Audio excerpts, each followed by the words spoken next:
Alexis Moncayo y Licenia Espinel comparten un diálogo con la invitada.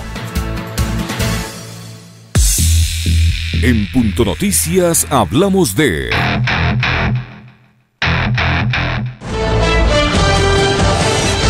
Pierina Correa, candidata a la Asamblea Nacional por Centro Democrático, acudió el martes de la semana pasada al Consejo Nacional Electoral para entregar el documento que corresponde a la inscripción del expresidente Rafael Correa a la candidatura a la vicepresidencia de la República en los comicios del 2021. Ahí exigió que el ente electoral se pronuncie en 48 horas sobre si se puede o no participar. Sin embargo, nunca hubo una respuesta, por lo que alertó que existe una clara intención de bloquear la participación del exmandatario y de irrespetar sus derechos constitucionales a elegir y ser elegido.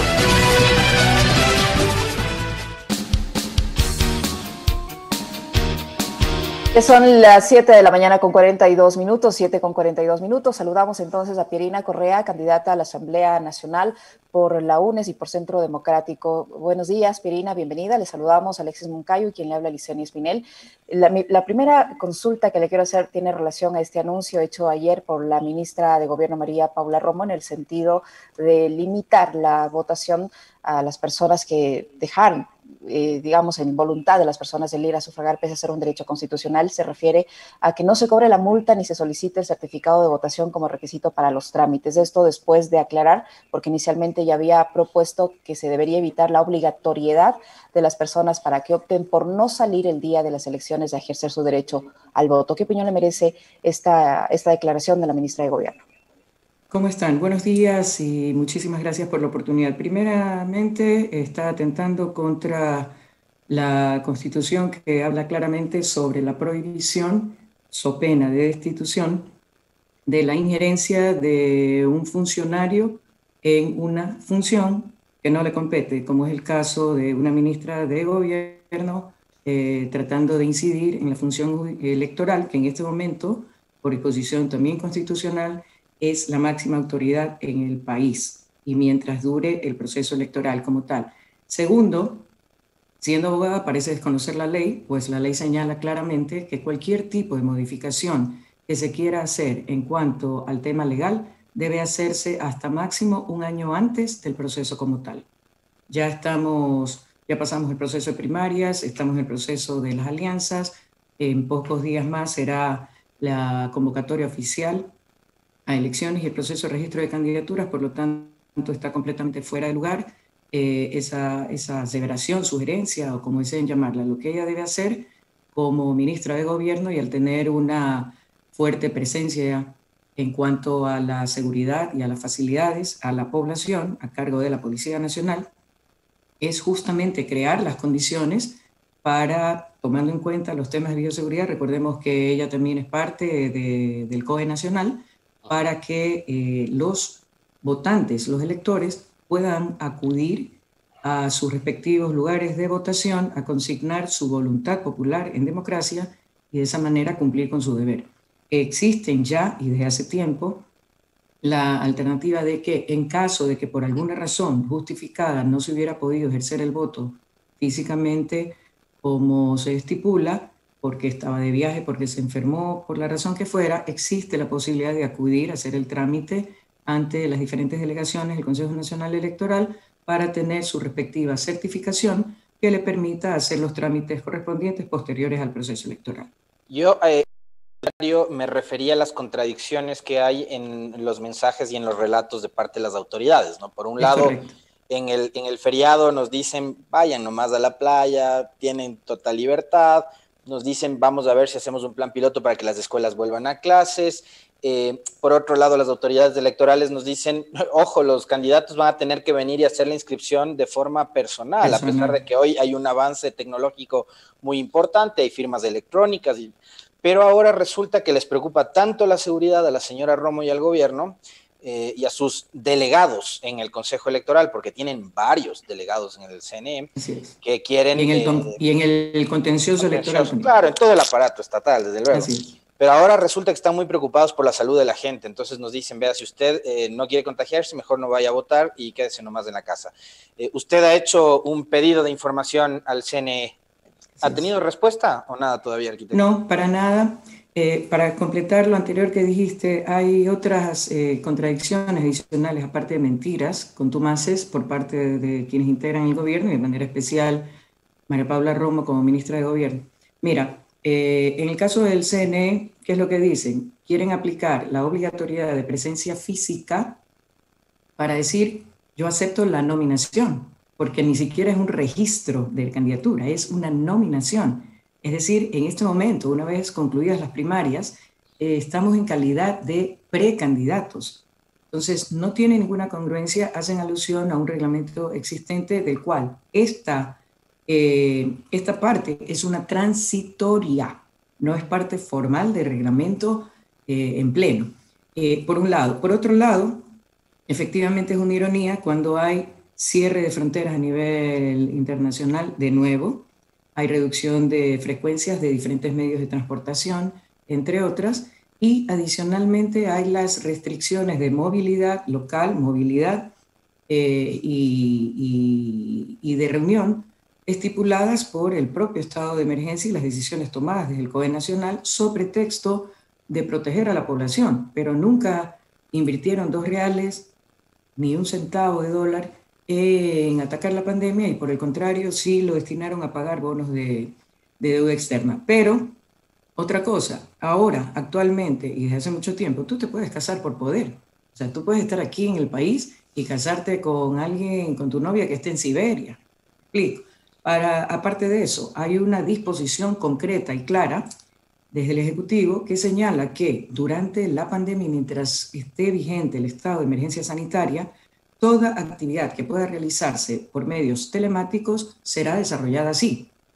Por lo tanto, no tiene ninguna coherencia ni pie ni cabeza la obligatoriedad de presencia física, exponiendo innecesariamente tanto a los precandidatos como a los funcionarios que tienen que estar a cargo de esta diligencia, cuando se lo puede hacer por medios telemáticos, cuando las primarias, por disposición también del mismo Consejo Nacional Electoral, todas las actividades de participación democrática o democracia participativa pueden ser hechas de manera telemática. Las primarias fueron hechas de manera telemática, y peor aún, con el delegado obligatorio, de obligatoria presencia, un delegado del CNE. Entonces, ¿para qué está ahí el delegado si no es para garantizar que se hayan cubierto y respetado todos los requisitos que señala la ley, para constatar lo que se ha llevado a cabo y luego emitir un informe? Entonces, no tiene ni pies ni cabeza esa obligatoriedad. Yo presenté un escrito con todo el sustento legal mencionando la parte correspondiente a la firma electrónica, la disposición de realizar todo tipo de actividad que permita lo telemático a través de estos medios. Irónicamente hay teletrabajo, telemedicina, telesalud, teleeducación y un montón de teles más, y sin embargo acá quieren imponer eso como una limitante clara, direccionada para impedir la participación de Rafael. Adicionalmente, viene una disposición del mismo Consejo Nacional Electoral que señala que las inscripciones y registro de candidaturas sí se puede hacer telemáticamente. Entonces, ahí hay una clara contradicción. Y hay una dedicatoria, o sea, estos movimientos, estos reglamentos de última hora tienen nombre y apellido, me da la impresión, arquitecta. Mira, va más allá de la impresión, va con direccionamiento frontal, ya hasta descarado. Si a eso le sumas adicionalmente declaraciones y amenazas frontales hechas de una manera pública en una entrevista, de que se va a encarcelar, a detener a todos los candidatos de la Revolución Ciudadana, el que tenga todavía a estas alturas duda de cuál es la intencionalidad de las autoridades del gobierno, pues vive en otro planeta definitivamente. Están por atacar, por proscribir primero a una persona, luego ese intento de proscripción se trasladó al movimiento, es decir, al vehículo de participación política, que no será definido hasta el 11 de septiembre, y que, aunque se levantó por parte del TCE la vulneración a la libertad de actividad política y permitió que Compromiso Social pasara por el proceso de primarias, de todos modos no hay nada dicho hasta el 11 de septiembre. El 11 de septiembre podrían decidir finalmente que no cumplió con los requisitos a criterio de ellos por allanarse a una amenaza también directa, frontal, por parte del Contralor actual, y le quitan ese derecho constitucional y la representatividad de un movimiento y una organización política como tal, Pierina, en este a la gente que cree en ese proyecto propuesto. En este escenario, o a este escenario, hay que sumarle el hecho de que está fijada para el 3 de septiembre la audiencia de casación en el caso Sobornos, una audiencia que se ha fijado en un tiempo muy, muy rápido, si lo comparamos con procesos de otros exgobernantes que tuvieron también, que llegaron también al nivel de la casación. Con todo este escenario, ¿qué va a pasar con la inscripción del binomio Arauz-Correa? A ver, un poquito de historia también para que las personas que nos escuchan tengan la referencia completa. En el caso de Yamil Maguad, la casación ha tomado 20 años, solo para que tengan una referencia. El caso que se inició como Arroz Verde, que luego ya con un direccionamiento claro por parte de la Fiscalía cambiaron el nombre a Sobornos. Una impresión es decir Arroz Verde, otra impresión completamente diferente, ya direccionada a posicionar un delito que es inexistente y no ha habido forma, no han tenido cómo probar nada absolutamente, un caso de fraude procesal por completo. ¿Qué pasa? En tiempo récord, el juicio del siglo, 21 personas acusadas, un juicio que en condiciones normales a lo mejor hubiera tenido solo en el proceso de formulación de cargos, de indagación previa, de emisión de sentencia, por lo menos 10 años, se lo hace en tiempo récord. El 7 de enero fue la audiencia de formulación de cargos en la cual la jueza Diana Camacho, que también se permitió emitir por escrito y ha recibido palo por eso, y merecido por cierto, un pronunciamiento respecto de que terminada la apelación queda la sentencia ejecutoriada en firme. Ya voy a abordar esa parte. A estas alturas ya soy abogada, con tanto que uno tiene que aprender para defenderse de todas estas incongruencias. Acusó y le dijo frontalmente a la fiscal que la presentación del caso era un desorden completo y sustentó la formulación de cargos en $6.000, que fueron un préstamo de fondos privados y que fue debidamente devuelto a lo largo de un año, y de un cuaderno que luego se comprobó, a pesar de haber negado toda solicitud de pericia forense, se comprobó que había sido escrito en un vuelo de 45 minutos de Quito a Guayaquil por la señora Pamela Martínez. Varios años después de los hechos que relataba en el cuaderno en tiempo presente. Y con un despliegue de memoria impresionante. El elefante se le quedaba corta, porque, o sea, casi que hasta un tercer decimal, ¿no?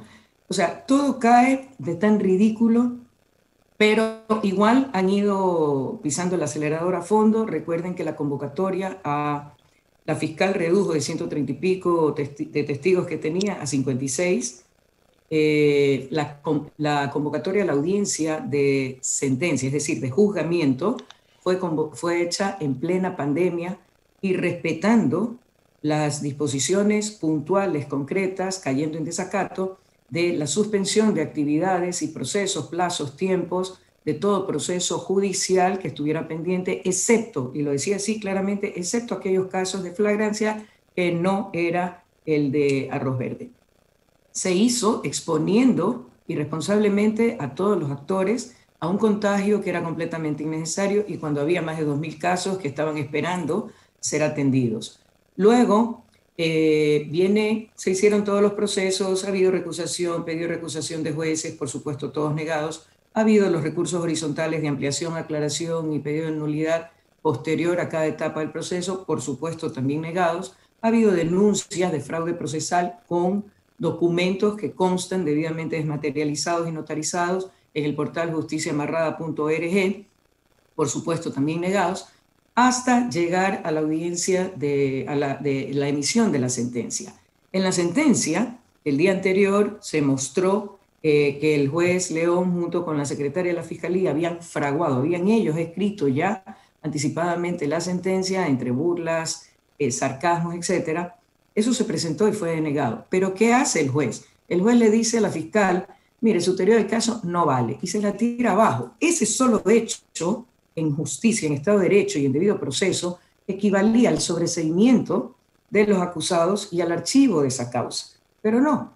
¿Qué hizo el juez Iván León? Le propuso una nueva teoría del caso y en base a eso, que ya es instigación, ya es, o sea, la Guga Ayala más o menos se quedaba corta al lado de Rafael Correa y los otros acusados. O sea, tenía un poder mental de influencia, de incidir en la actuación de todos los acusados y de muchos funcionarios públicos para lograr sus fines. O sea, la sentencia como tal, el texto, y lo han hecho, el análisis lo han hecho juristas, ni siquiera a favor nuestro, ni siquiera afines a nosotros. Para ir cerrando ese caso específico, arquitecta, pero hay alguien que estaba recibiendo dinero.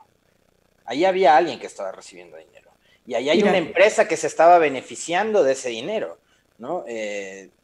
Ahí juegan un papel muy importante quienes se convirtieron en delatoras y que finalmente se terminan beneficiando de esta figura legal que es el de la cooperación eficaz.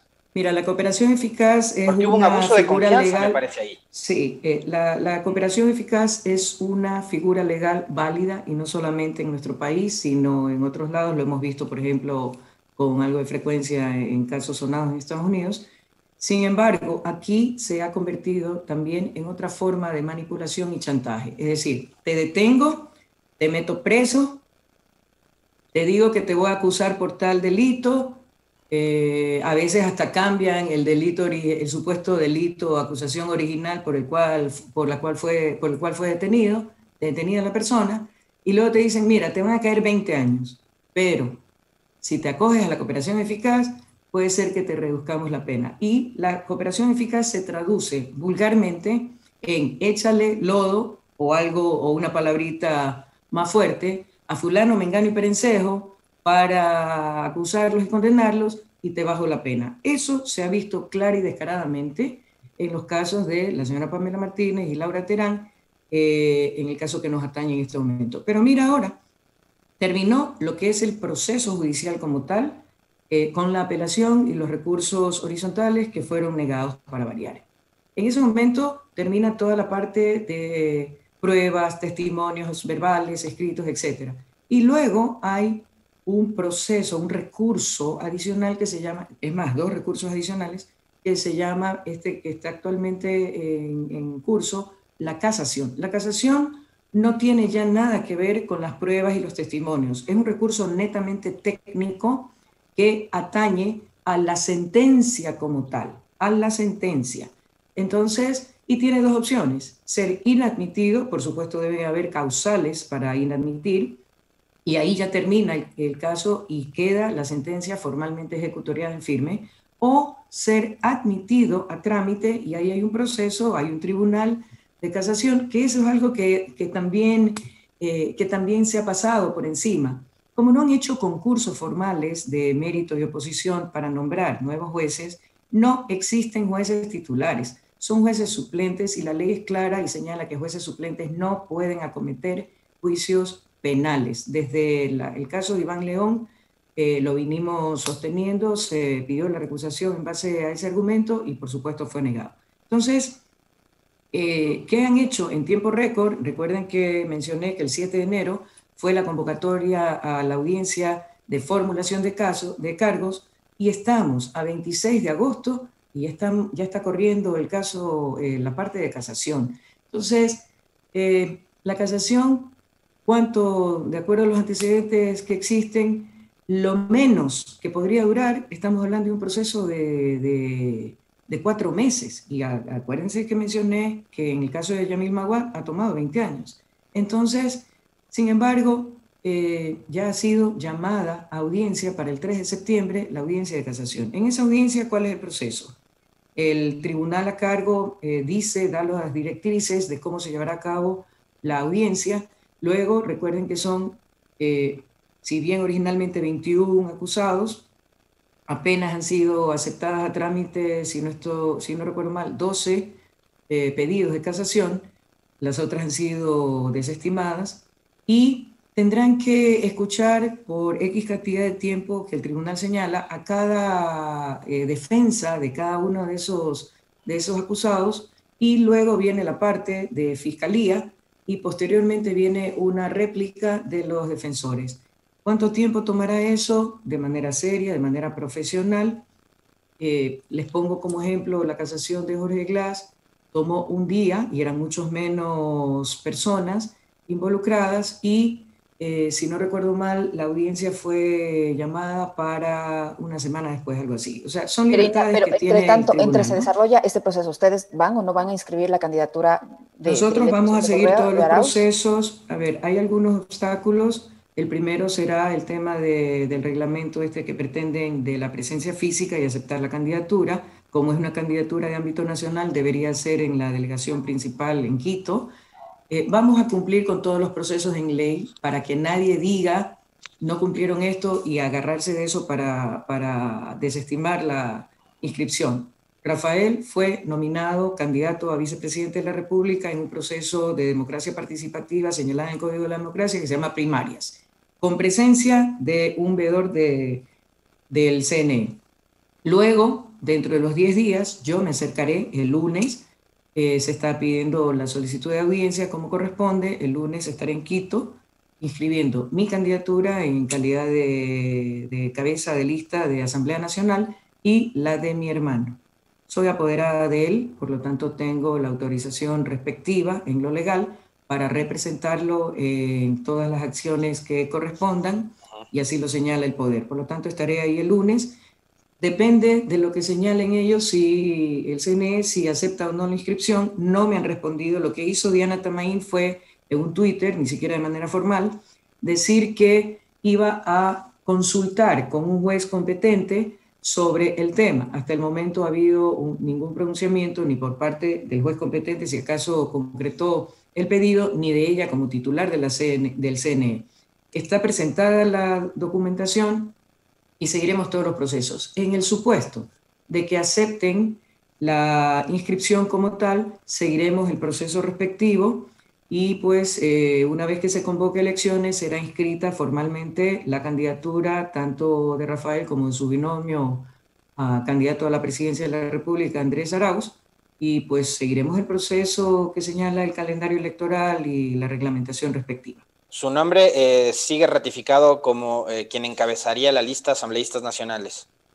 Sí, es correcto, eso fue decidido así, aprobado así, en proceso de participación interna, en primarias, tal como debe constar en el informe respectivo del delegado del CNE que estuvo presente. ¿Cuántos asambleístas aspiran por parte de la Alianza UNES, de Centro Democrático y Fuerza Compromiso Social, al Parlamento del 2021, que varios especialistas en materia electoral, ayer estuvo aquí con nosotros Santiago Nieto, nos dice por la particularidad de esta elección, vamos a tener una asamblea atomizada, ¿no? No con un bloque hegemónico. ¿Cuántos aspiran ustedes llegar en alianza, arquitecta? Mira, un poquito para explicar el tema, las reformas que se hicieron al Código de la Democracia tienen que ver también con otro direccionamiento adicional, es decir, el cambio de método de Hunt a método de Webster ya de por sí limita los números, es decir, para que tengan una referencia de los promedios de resultados electorales previos, un cálculo era de que nuestro bloque como tal, entendiendo el global antes de la fracción, se perdían alrededor de 12, 19 asambleístas. Esos 12 o 19, más allá de que proporcionalmente la votación sea igual a la anterior o superior, va a limitar por la fórmula del cálculo de método Webster la cantidad de asambleístas. Y esos asambleístas que ya no se asignan como escaños a nuestro movimiento pasan a ser distribuidos mediante esa fórmula a las minorías. Es decir, va a haber una serie de movimientos pequeños, provinciales por ejemplo, o nacionales pequeños, que obtengan curules sin necesariamente tener relación con la cantidad de votos como apoyo a ese movimiento o a esa lista. Va a ser atomizada. Ustedes han visto hoy que todavía se mantiene en bloques relativamente numerosos o importantes en lo numérico, lo difícil que ha sido llegar a consensos para pasar, analizar, estudiar o proponer diferentes leyes o reformas. Imagínense cómo va a ser ante la atomización. Por lo tanto, se necesita al frente de la Asamblea un liderazgo fuerte y una capacidad muy amplia de consenso para poder darle viabilidad, para poder darle gobernabilidad que necesita el proceso. El número exacto no lo conozco. Pero las previsiones, más o menos, ¿qué les dicen a ustedes? ¿Cuántos serán? ¿Unos 40, 45, 50?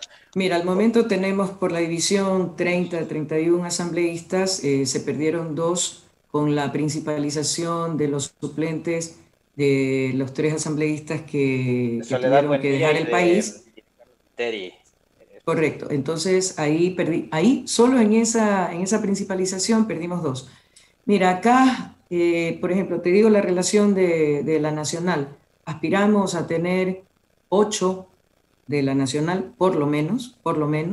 Sin embargo, para lograr consolidar un bloque significativo que permita tener esa gobernabilidad, se está teniendo conversaciones y acuerdos con algunas organizaciones políticas pequeñas para que, en base a acuerdos programáticos, no puntuales de seamos amigos ahorita para salir adelante, no, en base a argumentos y acuerdos programáticos, teniendo como prioridad el interés del país.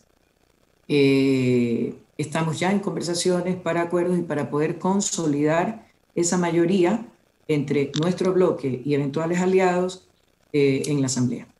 Muchísimas gracias, arquitecta Pierina Correa, con quien hemos conversado sobre la posibilidad de que finalmente se inscriba, ¿no?, el binomio Arauz-Correa. Sin duda, la Unión por la Esperanza tiene también, Licenia y amigos, un plan B que se ha hecho público la semana pasada, pero nos dice la arquitecta que van por el plan A, ¿no?, por la opción 1, que es que Andrés Arauz vaya acompañado en papeleta por Rafael Correa y que ratifica su presencia como primera en la lista nacional, la aspiración que tiene además esta alianza de lograr consolidar una mayoría, un bloque hegemónico en el próximo Parlamento. Tenemos también resultados, Licenia, de la consulta que le hemos hecho a nuestra audiencia la mañana de hoy, también para que la arquitecta vaya conociendo qué es lo que opina nuestra audiencia. Le preguntamos efectivamente a quienes nos siguen a través de redes sociales y nos escuchan en nuestras frecuencias si consideran que hay las condiciones para unos comicios transparentes, y la respuesta de la ciudadanía es contundente. Un 96% considera que no, frente a un 4% que dice que sí. Así opina la ciudadanía. Mira, es algo que lastimosamente se ha venido evidenciando. El proceso eleccionario de las seccionales del año pasado fue totalmente descarado. Me acuerdo tanto que se había pasado el escrutinio de aproximadamente el 5% y de repente se fue la luz. Cuando regresó la luz, estaban por el 35%. Entre el 23 y el 27% de votos escrutados ya señalan una tendencia. Entonces, ¿cuál era la finalidad? Mostrar una tendencia clara respecto de un aparente triunfo, que no fue tal, de un movimiento político que maneja el CNE en su mayoría y que la consigna era pasar como aplanadora con una votación irreal, forjada, para apuntalar una posible candidatura presidencial a la que se aspiraba y que luego pues fue dada de baja.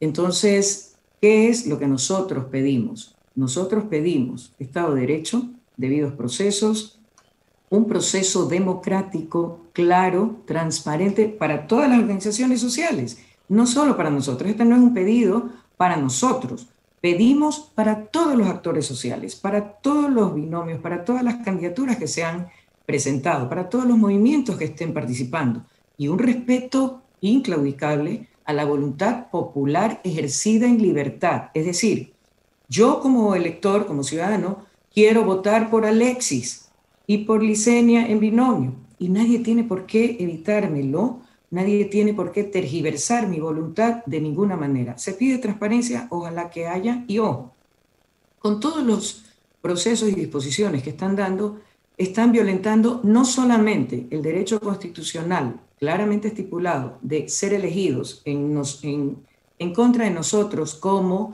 precandidatos, sino que también están bloqueando, están irrespetando y pisoteando el derecho constitucional de elegir a la ciudadanía, porque al proscribir a candidatos con estos argumentos o a movimientos con estos argumentos, están quitándole la opción a la ciudadanía de votar por quienes ellos hubieran elegido libremente o escogido o considerado como las mejores opciones. Así que ojo con eso también. Nosotros exigimos el respeto a la democracia, y dentro de la democracia las elecciones se ganan con votos, a respetar en procesos transparentes la voluntad popular.